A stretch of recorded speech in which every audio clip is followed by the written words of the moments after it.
Brent Sadler, a former Pentagon official and senior fellow at the Heritage Foundation, and retired Vice Admiral Robert Harward, former deputy commander of U.S. Central Command and member of the Iran Policy Project at the Jewish Institute for National Security of America. Gentlemen, thank you both for coming on. Brent Sadler, to you first. I want to put this up. This is CNN. They're exclusive, writing here, "We need to teach the Yankees a lesson," quoting, "Iran warns vessels to steer clear of U.S. warships." It goes on to say, "We advise you to keep a distance of at least 10 miles from the warships for your safety, because sometimes we need to teach Yankees a lesson with missiles and drones." A voice was heard saying on VHF Channel 16, the radio frequency used by international ships for urgent communications. It doesn't appear to me, Brent Sadler, or a lot of people, that Iran is really in the best position to be teaching lessons at this point. What do you think? No, they just got a spanking, so I think it was President Trump that's been doing the education there. And as a Southerner, I take a little bit of exception to the Yankee comment, but I think we know what they're talking about. Yeah, I think we do too. Meantime, Admiral, to you, because the Secretary of State, Marco Rubio, offered this warning to the world, to Iran, but mostly it was kind of wide scale. Watch. Iran now claims that they have a right to control an international waterway. They claim that they have a right to control it. What is the world going to do about that? Is the world going to accept that Iran now controls an international waterway? Because if the world is prepared to accept that, then be ready, because there's like 10 other countries that are going to start doing the same thing in their international waterways. Is it a fair point, Admiral? What do you think? Without a doubt. This is international waters, and you can't give an inch to the Iranians. But again, as we've seen with the Iranians, the bulk of this is just rhetoric. They don't have capabilities other than the drones, some missiles, small arms fires from these small boats. So it's more rhetoric and operation. And again, you couldn't pick two worse ships to go after. These are the most advanced counter UAS systems, electronics, small arms guns. So they're prepared for that sort of stuff. And so it is just a little tit of tat.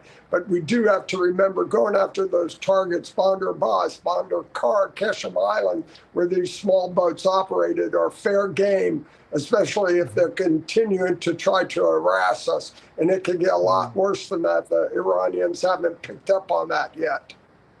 Yeah, what do you make, Brent Sadler, the language being used? You had the president saying it was a love tap. You had the admiral just saying tit for tat. You had, the CENTCOM people saying, well, this is low-level kinetic action. I guess it's a way to say when you keep firing during a ceasefire, you have to kind of try to tamp it down a little bit, right? I think it's geographically constrained, so it's important to note that neither side is saying that this violates the wider ceasefire that's still in effect as these negotiations kind of trudge along. But again, it also downplaying what the response from the U.S. side to the Iranians is to kind of, as the Admiral's point is, there's a lot more that can come their way if they continue to tweak the tail of the eagle, in this case, the United States Navy and Marine Corps. So I think there's a lot more that could be coming. I think it's overdue that now that we're finally going after the bases these small boats are operating out of. And should they do it again, I think they're going to get an even larger education. I find it interesting as we talk about this back and forth, because the Washington Post had the following headline here. Put this up on the screen. U.S. intelligence says Iran can outlast Trump's Hormuz blockade for months. I mean, we've been told again and again, Admiral, that the economy in Iraq is on the brink, that they might have to shut in their oil wells. Holding on for months seems to be a bit of an overstatement in that viewpoint. What do you think about this?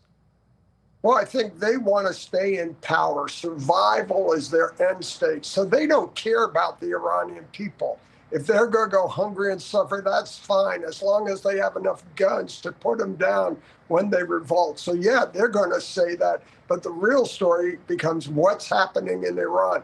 What are the Iranian people have had enough and can't survive without food and those things and can move. And some of these activities continue to highlight how impotent the regime in Iran is. They really don't have much left in their game. And so I think the president knows he's in control of the time span, not the regime. And again, escalation works in our favor, not theirs. So if they want to continue on this path, they'll continue to suffer and put the regime at risk. And that's the end state I think you're seeing from our Gulf partners. They want us to continue taking the fight to the regime. Yeah, I think it's a very effective point there, Brent Sadler, because the truth is, you look at both of these sides, and it certainly appears that the United States could hold on for months and months and months and be just fine.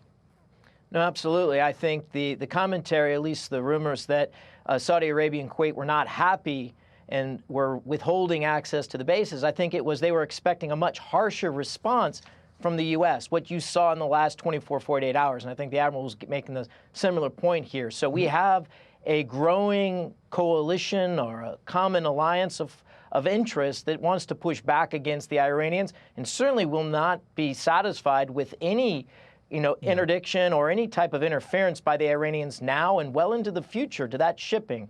So that's hardening. But the real clock on this is, beyond the Iranian regime's ability to keep muscle on the street, it's also going to be, can they keep China in their corner? And the Chinese also are not getting the oil to fuel their economy. Their tolerance level is a lot higher, or a lot lower than the Iranians in this regard. And it'll be interesting what happens at the summit next week. Yeah, the Chinese are going to be looking elsewhere for oil. Brent Sadler, Admiral Harward, thank you both for coming on. We appreciate it. Well, we should. Be sure to like and subscribe for all the Fox News latest on YouTube and catch full shows streaming now on Fox One.